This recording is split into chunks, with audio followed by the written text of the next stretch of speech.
என்னடா அதிர்ச்சியா இருக்குதா? தோல் சுருங்கின ஆளுகளை பார்த்தா பேச்சு அதிகமா வருமோ? ஏய், வீரனுக்கு அழகு பின்னாடி நின்று பேசுறது இல்லடா, முன்னாடி நின்று சண்டை போடுறது தான். வாங்கடா. என்னமோ திருவிழா எப்படி நடக்கும், என்ன பண்ணுவாங்க பாப்போன்னு பேசுனீங்களா?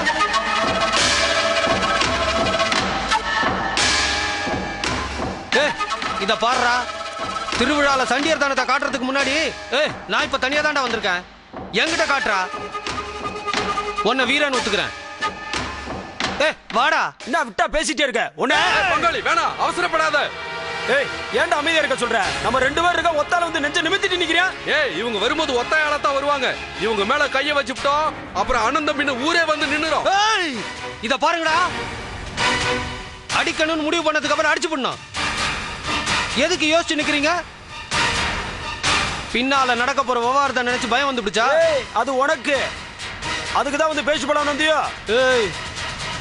பேசிட்டு போலான்னு வந்திருந்தா நான் தனியா வந்திருக்க மாட்டேன்டா, ஊரையே கூட்டு வந்திருப்பேன். அடிச்சுட்டு போலான்னு வந்திருக்கேன், அதான் தனியா வந்திருக்கேன்.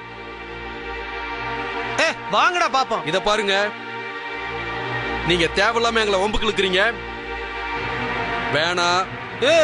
வம்பு கிழுத்தது நான் இல்லடா, நீங்க. எங்க ஊரு பெரிய மனுஷங்களை பார்த்து மிரட்டினதும் இல்லாம திருவிழால சண்டியர்த்தனம் பண்ணுவேன்னு சொல்லியிருக்கீங்களா? ஒட்டம்புல சதம் மட்டும் இருந்தா போதாது, சண்டை போட தைரியம் வேணும். என்னடா பேச போற? யாரு மேல கை வைக்கிறா? இங்க வரடா. நீ ஊருக்குள்ள எப்படி திருவிழா நடத்துன்னு பாக்குறடா. சரியில்லை, வெட்டாம விட மாட்டேன்டா. நீ அப்படியே நான் அப்படியே பாக்குறேன்டா. நீ ஊருக்குள்ள எப்படி திருவிழா நடத்துன்னு பாக்குறேன்டா. நீ எமல கை வச்சில என்ன நடக்குதுன்னு பாருடா. யாருக்கிட்ட பாருடா.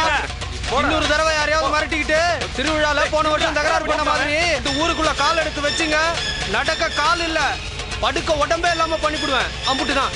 ஒழுங்கு மரியாதையா ஊர் போய் சேருங்க, திரும்ப இந்த பக்கம் வந்துடாதீங்க.